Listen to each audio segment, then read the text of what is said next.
तो पहला क्वेश्चन करने से पहले मैं आपसे एक रिक्वेस्ट करूंगा, इस वीडियो को लाइक अभी तक नहीं किया है तो प्लीज़ इस वीडियो को लाइक करके शेयर जरूर कर दीजिएगा।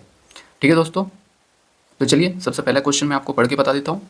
एक नाव जितने समय में धारा की दिशा में 36 किलोमीटर जा सकता है, उतने ही समय में वह धारा की विपरीत दिशा में 24 किलोमीटर जा सकता है। यदि धारा की चाल 3 किलोमीटर पर आवर है तो स्थिर जल में नाव की चाल ज्ञात कीजिए। तो ये है बोट एंड स्ट्रीम का क्वेश्चन। तो यहाँ पे हम डायग्राम बनाने की कोशिश करते हैं जिससे आपको समझने में भी आसानी हो जाए। तो ये है धारा, ये है नाव।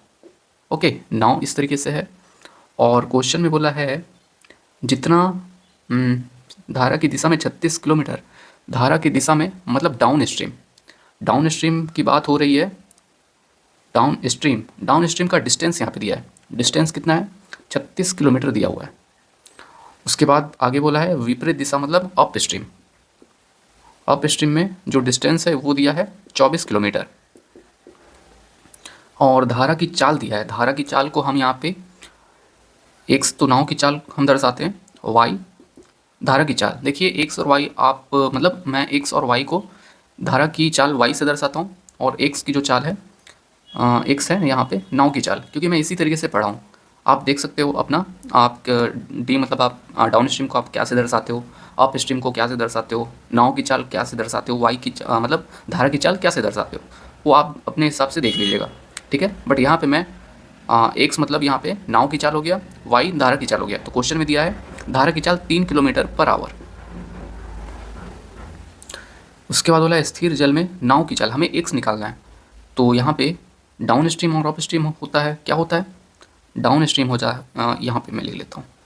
डाउन स्ट्रीम होता है एक्स प्लस वाई और upstream x minus y, मतलब नाव की चाल प्लस धारा की चाल। और अप स्ट्रीम होता है धारा की चाल, सॉरी नाव की चाल माइनस वाई की चाल, मतलब धारा की चाल। ये होता है ना।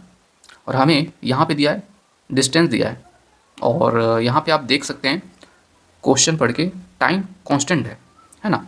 अगर ये हो गया स्पीड डिस्टेंस अपॉन ये डिस्टेंस अपॉन टाइम, तो टाइम यहाँ से आ जाएगा, सॉरी डिस्टेंस अपॉन स्पीड, ये हो जाएगा। तो यहाँ पे दोनों का हम यहाँ पे क्या ले सकते हैं, अप स्ट्रीम और डाउन स्ट्रीम का। जैसे ये हम इसको इस तरीके से लिखते हैं क्योंकि यहाँ पे टाइम कांस्टेंट है। तो ये हो जाएगा d1 अपॉन s1 बराबर d2 अपॉन s2।